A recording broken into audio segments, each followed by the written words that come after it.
Denis Villeneuve is a Canadian director born in Gentilly, Quebec.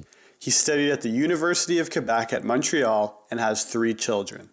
He began his career directing short films and was the winner of Radio-Canada's Youth Film Competition in 1990.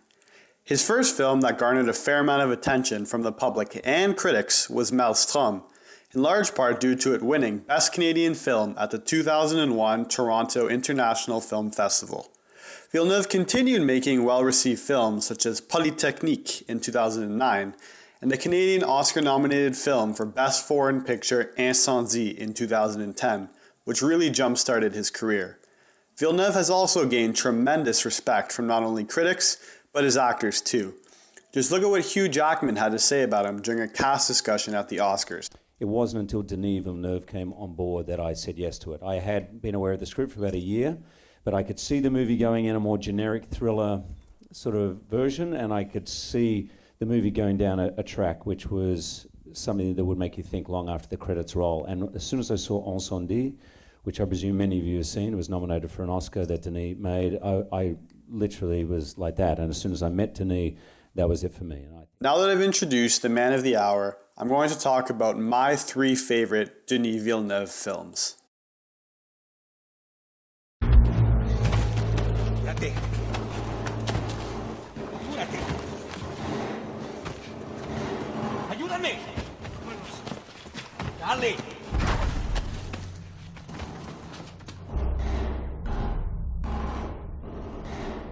Vámonos.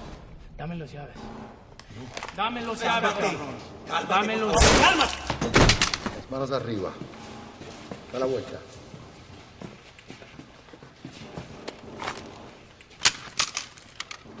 Medellín. Freeze! Step away from him. Put that down. I mean it. Move away from him right now.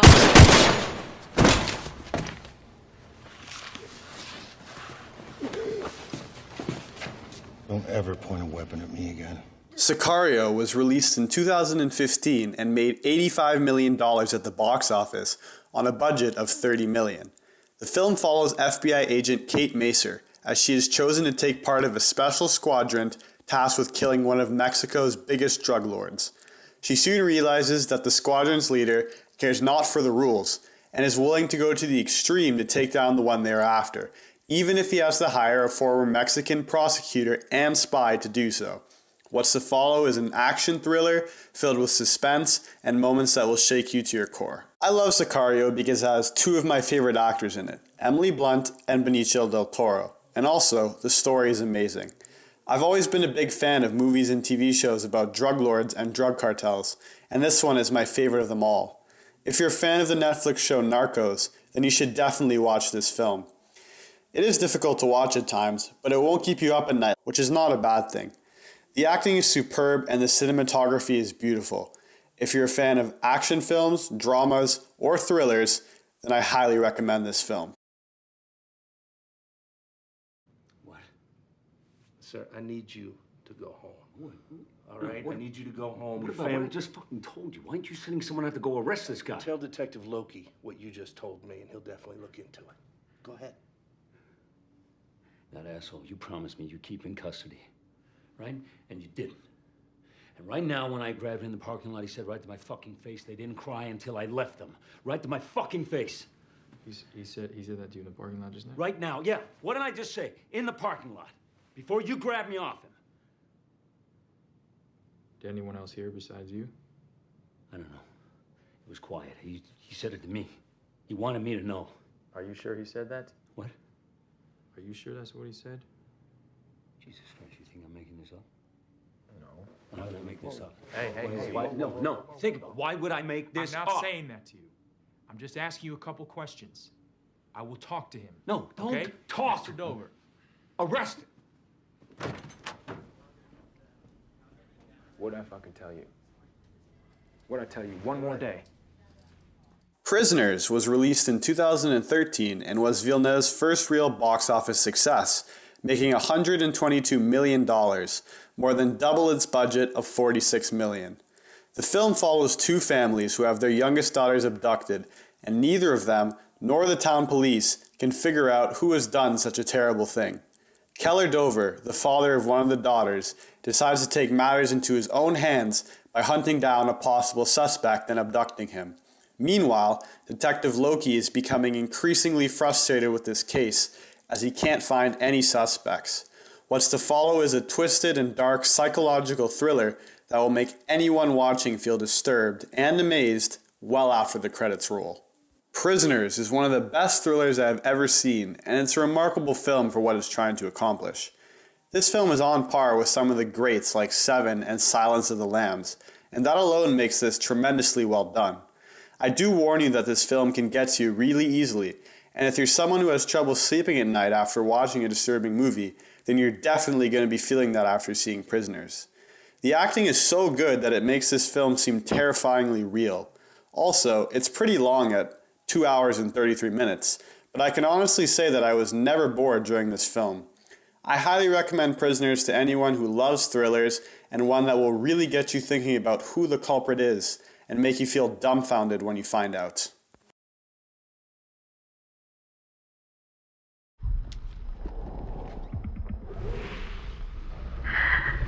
Louise. I am Louise. What is that? Is that a new symbol? I can't tell. Dr. Banks? Hey, what are you doing? Yeah, I'm fine. They need to see me. Taking off her hazmat suit. Dr. Banks. Is she okay? The risk of contamination. They need to see me. Dr. Banks. She's walking towards the screen.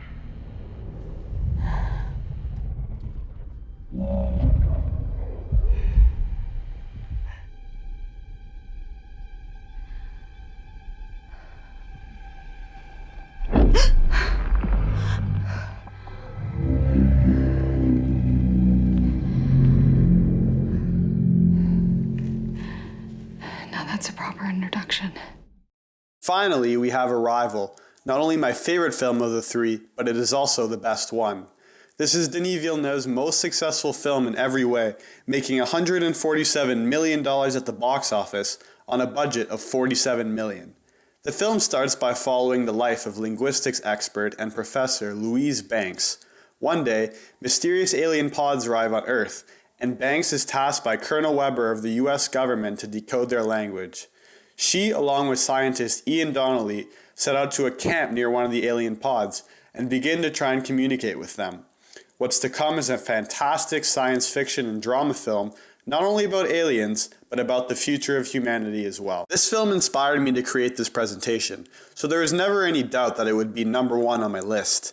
Amy Adams gives the best performance out of anyone in these three films, and it is the best directed of the three as well. The plot is so masterfully written, and the visuals are breathtaking. I remember feeling uncertain about this movie before watching it, because I hadn't really seen a good sci-fi film in theaters that wasn't Star Wars in a long time. I was so pleasantly surprised by this film because it had just the right combination of sci-fi and drama, and that makes it so almost anyone can enjoy it. It had me thinking about it a whole week after I had seen it, and it's the type of movie that makes you want to instantly rewatch it to see what you missed the first time. Without spoiling anything, I think the final act of this film is one of the best I've seen in any movie. If you're going to see one of the films I've mentioned, although I do strongly recommend all three, then go see Arrival. You won't regret it. I also wanted to talk briefly about two very big reoccurring elements in Villeneuve's films. The first is the similarities in his main characters. They're all very individual and spend the majority of the movie alone. In Prisoners, this character is Keller Dover, and although he has a family, he chooses to be away from them while he's on the hunt for the person who took his daughter. In Sicario, this is Kate Macer, and even though she has no family, she willingly accepts to leave her FBI partner behind and embark on a mission in which she knows no one. In Arrival, this is Louise Banks, partially because she has no family either. However, even when she is given a partner and a team in which she is the leader, she likes to work alone and comes up with pretty much all the groundbreaking ideas by herself. Her mental interactions with the aliens is also very private and not something that she really tells anyone about. Villeneuve also tends to break his characters down both emotionally and psychologically as the film progresses, till it's to the point where they're not even the same person as they were at the beginning. I believe he does this to fit the style of his films, which tend to really make you think and affect you emotionally while you watch them, just like his main characters do. The solitary and emotionally vulnerable character is definitely a trademark of Villeneuve's films. The other reoccurring element of his films is his use of sound and his use of silence. Villeneuve is a master of silence. He knows exactly when and where to use it to either help build suspense or emphasize what's going on in a particular scene. He does this because complete silence gives no auditorial clues to the viewer and makes you try and guess what's going to happen even harder than you would with music. Speaking of music, the original score in the three films that I've talked about are pretty similar. Just listen to how much the music from Arrival and Sicario sound alike.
I think Villeneuve incorporates very creepy and slow-paced music to fit his movie-making style.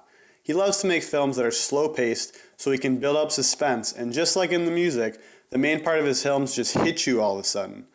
I think this is genius because the music in all of his films complement the story tremendously. This is definitely another staple of Denis Villeneuve's movies. You might be wondering what an up-and-coming director who has just made 3 very successful films in a row is going to do next. Well, Villeneuve was hired to make the sequel to one of the most iconic sci-fi films of all time, Blade Runner. This is a tremendous honor to be chosen to continue a story that was made more than 30 years ago, and everyone knows that making a good sequel is one of the hardest things to do in the movie industry. If you're a fan of the original, I wouldn't be too worried, because Villeneuve has already proven that he can make a great sci-fi film in Arrival. He said in an interview that the level of expectation behind this movie is huge, and everybody is waiting for it with open arms or a baseball bat. He also said that the expectations are for obvious reasons. The first movie was a masterpiece, and it's a very risky and challenging project. But he says that it has been the most rewarding and exciting experience of his life so far, and that he is looking forward to sharing it with everyone. Here is a trailer of the up-and-coming film.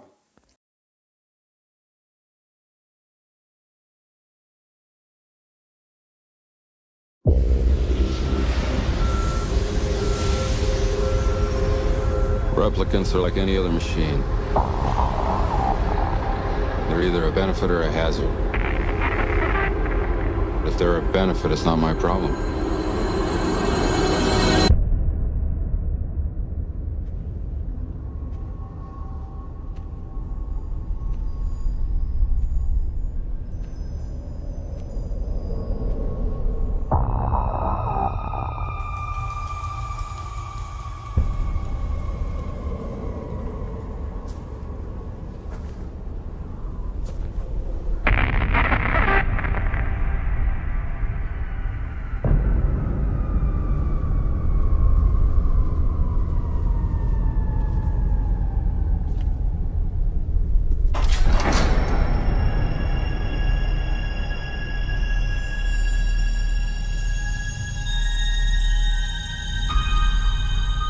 I did your job once. I was good at it.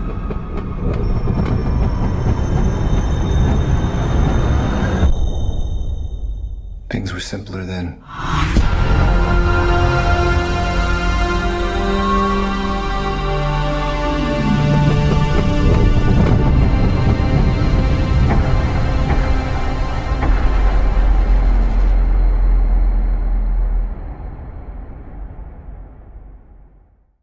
Thank you for watching my presentation, and I hope you all remember the name Denis Villeneuve and go watch some of his films.